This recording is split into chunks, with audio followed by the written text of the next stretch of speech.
She also issued a statement about withdrawing that read in part, "More importantly, I would never trivialize mental health or use the term lightly. The truth is I have suffered long bouts of depression since the US Open in 2018, and I have a really hard time coping with that." Osaka also goes on to say that tennis press has always been good to her, and she apologized to them for any hurt this may cause, which is also sad to even say that she has to apologize to them. Yeah, they should apologize to her. Now, here to talk about it, the topic of mental health is advocate and sports psychiatrist Dr. Dawn Brown.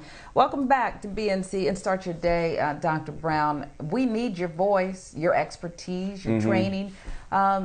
Before Naomi Osaka withdrew, Roland Garros put out a tweet. It's very ugly, supporting other players, kind of mocking her, who spoke to the press and did the right thing. Does that surprise you? It's tone deaf.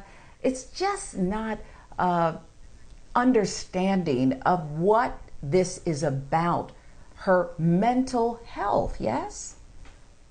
Yes. Well, first of all, thank you, Sharon and Mike, for having me again. It's always good to be back with you all. I definitely want to say this first. I applaud Naomi for her courage and vulnerability to make a decision that was Yeah. best decision for her. And she's doing what she needs to do in order to protect her mental health. And that actually shows strength. Although we've made a lot of strides in mental health, I mean, ironically, this happened on the very last official day of Mental Health Awareness Month. We actually have quite a bit to go. And it actually speaks to the fact that we need to talk about mental health awareness every single day. When it comes to professional or elite athletes, there still tends to be a lack of understanding of how mental health issue plays a role and how they are separate from the actual sport. And so it doesn't surprise me because there still remains a lack of understanding between mental health issues and of athletes' ability to perform and play at their highest level. And that's important when it comes to the athletes. There is the physical attributes. Obviously, they're gifted athletes. Some of them are freakish by nature. But we've also seen where if they didn't have the proper mentality, or if their mentality was broken down early on, it could have an effect on their career. We could talk about Kwame Brown and what he went through with the Washington Wizards with Michael Jordan. And a lot of people talked about that and how it affected his career. But in the game of tennis especially, the mental aspect is huge, isn't it? Yes, it is. Yes, it is. And, to their due diligence, they rely a lot on the media for exposures, for money, right? But it's a difference between Naomi's ability to physically and mentally play her sport versus being able to have a speaking event or a conference, right? Speak at a conference.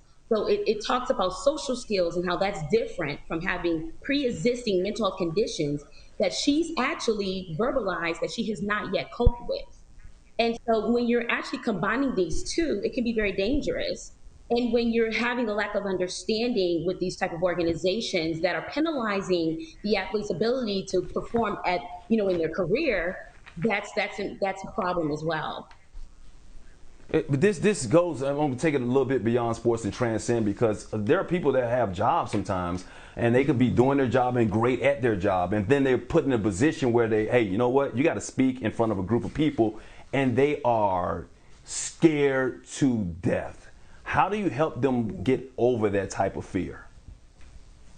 Well, when you talk about social anxieties or social phobia, it's a perceived threat that is hindering a person from being able to speak, communicate in front of many people. And so it's unreal, right? And so with social anxiety, you want to actually confirm for the person that, hey, this is not real. It's not a real threat that's going to hinder you from being able to be at your best. And having that practice, and it's important to have therapists, even psychiatrists or psychologists involved in this, because we can actually help the athlete or even a person identify what type of these perceived threats are interfering with their ability to perform.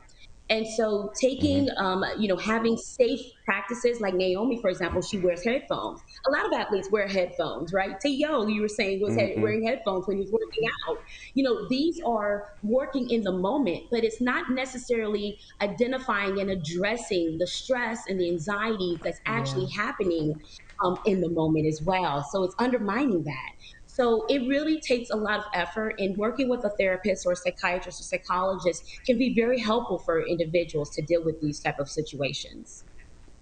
Amen. It's so important to understand and not ridicule. Yes. And by the way, Sharon wasn't worried about what T.O. was wearing. She was thinking about what T.O. wasn't wearing. You know, just, yes. Yeah. Look, she's He smiling was now. protecting his Yeah. he was. I was doing my job, Dr. Brown. I didn't mean to always tell do you. my job. Okay. We can I was write it doing my down, job. Sharon. Yeah. That's Just right. what he's not wearing. Just, Okay. Mental health advocate. just traveled Speak of that. that again. You can help her out if you want to, Dr. Brown. You can I talk may to her need right some now help, if you need Dr. to. Brown.